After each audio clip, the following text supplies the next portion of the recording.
All right. All right, so inside there, it looks like it comes with its own pack, and there are 3 versions of this coming out. So what I've got in front of me here is the Mavic 3 Fly More Combo. Now there's a Mavic 3 Standard, which doesn't include all the stuff I'm going to show you. It's a little less. It's got a single battery and a couple other things, and I'll talk about that a little bit more in another clip. And then there's an advanced version of it that's called the Mavic 3 Cine Pro, I think it is, bundle, where it's actually got the ProRes resolution from Apple in there, and it's got a solid-state drive built into a bunch of other cool features. So that's sort of like entry-level Fly More, which is always my choice. Go for the Fly More, and then the Cine version, which is really a professional quad. And what's interesting about this unit is they've taken a lot of the features that would normally be found on the really high-end quads like the Inspire series and kind of moved those down to the consumer space. So what you're getting here, I used to call it a prosumer drone, where it was sort of good for the average flyer and also good for professional flyers. I think this one's leaning more towards the professional flyer level, so you're getting a top of the line drone with this one. All right, so inside here, there's a bag covering the bag. And again, just to be honest, I didn't open it. You can see it's still sealed here. It's heat sealed. So let me rip this guy open. Oh, this is really nice. So this is supposed to be a combination bag. Well, not supposed to be. It is a combination bag that converts into a backpack, and it's also a shoulder strap bag. So again, first glance, it's very nice. It's got a very rugged material on the outside, looks water resistant. So I'm sure it's going to do a good job. If it gets a little bit wet out in the field, you'll be fine. On the back, there are 2 zippers. Let me open those up and see where they go. All right, pull those down. I guess that's how we open it up to a backpack. Yeah, there's straps in there to pull out for the backpack. So nothing exciting back there. Let's get into the drone, because that's really why we're opening this thing up. I got 2 clips on the side. Pop those guys open. And again, it's my first pass on this, so give me a break. All right, and there's the top. Here we go. Here we go. All right, and in the top of the unit, there's a zipper going around it. Man, they don't want anything to fall out of this. All right, I'm opening the zipper. There's a little flap on the front, too. Anything in there? Nope, that's open. All right. All right, so you can see the drone right there, and there's a big box over here. So let's get the drone out and take a look at that. And I'm trying to contain myself, but man, oh man, oh man, oh man. All right, so the drone has got a new strap assembly to hold the camera protector on, to hold the props down, and just really protect this thing all the way around when you slide it back in the bag. So what a beautiful way to hold everything together. Just give me a second to sort of drink this in, because man, oh man, does this look good. This looks fantastic. And this is unbelievable. All right, so we'll tear that open in a minute. Let's take a look at what else is in the box. All right, so there's a bigger box, and then there's a shelf, and under the shelf are 2 extra batteries. So it comes with 2 batteries plus the one that's in the quad. And these are a little bit larger than the Mavic 2 batteries. They're a little longer too, a little thinner and longer it looks like. Then there's, let's see, a charging brick. All right, that's kind of nice. And what else is in there? The controller's got to be in here someplace. All right, controller. So the controller looks like the Gen 2 controller. There's some desiccant in there. What else? Nothing on that side, nothing on that side. That top feels pretty heavy, and there's a zipper here. Let me open that up, see if there's anything in there. There's the straps. Okay, so that's the straps for the backpack. Anything in the side? Nothing there, nothing there. All right, let's get into the bag. If I missed anything, I'll go back through that in a second. All right, let's look at the controller, because I think this is the Gen 2 controller. This is the same one they use on the Mini 2, the Air 2, and the Air 2S, but they've upgraded it to OcuSync 3 Plus, or I should say O3 Plus, which is the newest version. And again, the joysticks are on the bottom. They pop on just like they do in the other 2 quads. It looks exactly like the Gen 2 controller, except for the OcuSync 3. The other thing they did with this, improved the live stream. So the live stream coming back from the quad is 1080p, 60 frames a second. So it's going to give you a crystal clear image on your first-person view.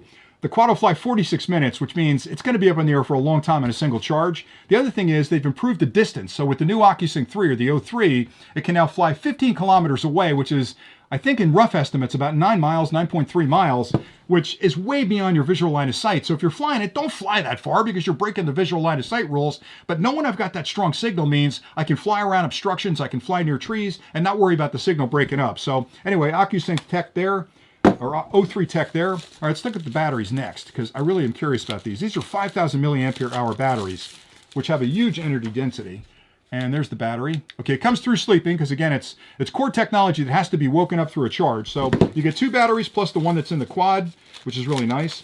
Now the charger's interesting because it's a standard wall charger with it's a USB-C.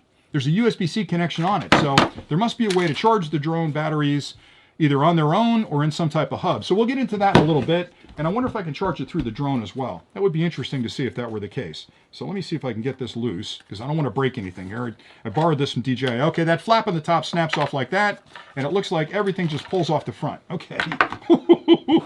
Okay, give me a second here. Give me a second here. Oh man, this is gorgeous.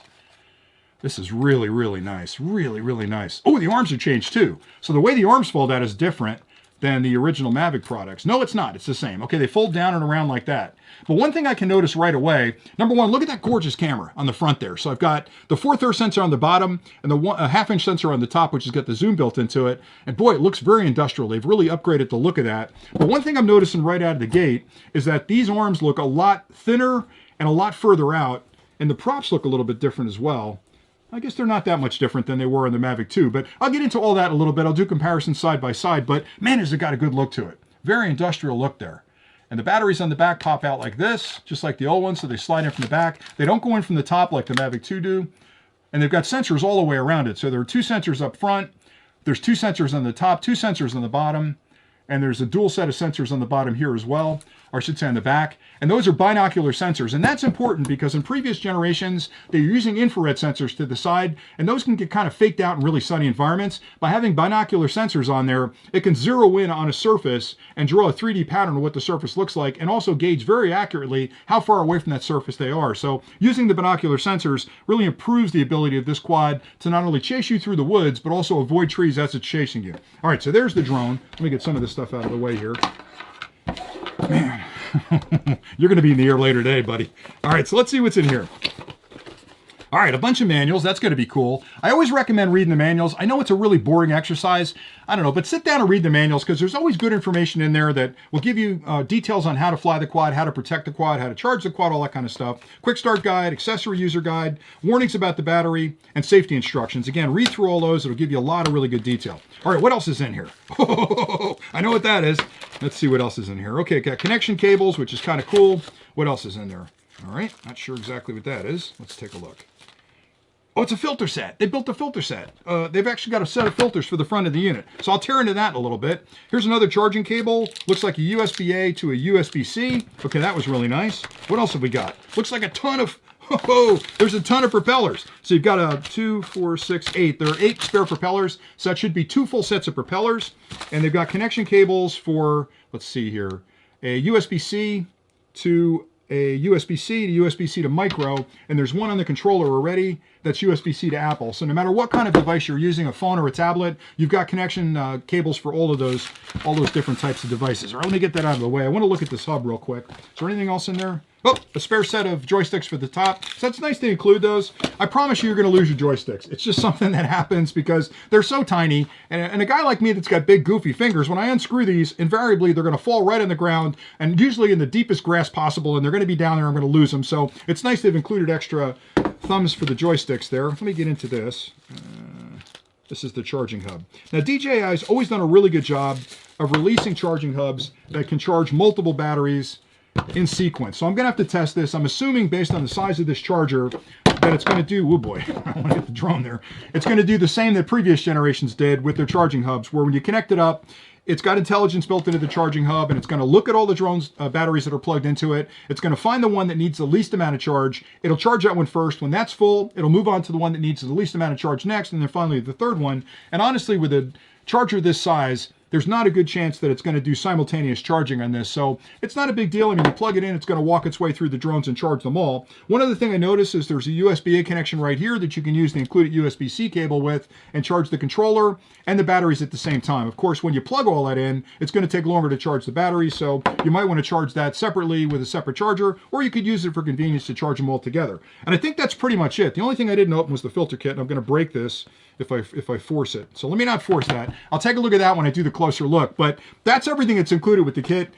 And again, I can't speak highly enough about the engineers at DJI, because when they come out with a new product like this, it isn't just an evolutionary change where they've kind of tweaked a few things, changed a few things. Okay, the frame looks similar, but you've got bigger batteries, higher density batteries. It flies longer, it flies further. It's got better camera imaging on the front. It's got an advanced obstacle avoidance technology built in called APAS 5.0. So they've gone through 4 generations of APAS. It's also got emergency return to home capabilities that can sense 200 meters away that an obstacle's coming up, and it's going to plot based on its flight patterns away from you when you first flew it away. It's going to remember kind of how it got where it got and knows the quickest and easiest path to get back, because if the battery gets low, you don't want it wandering around the countryside trying to find its way home because it's drinking electrons while it's doing that. So all of the intelligence built into this product really puts it in a class unto itself. There's nothing out there that looks like this. Now, if you stay tuned, what I'm going to do next is list the specifications so you understand exactly what you're getting with this product.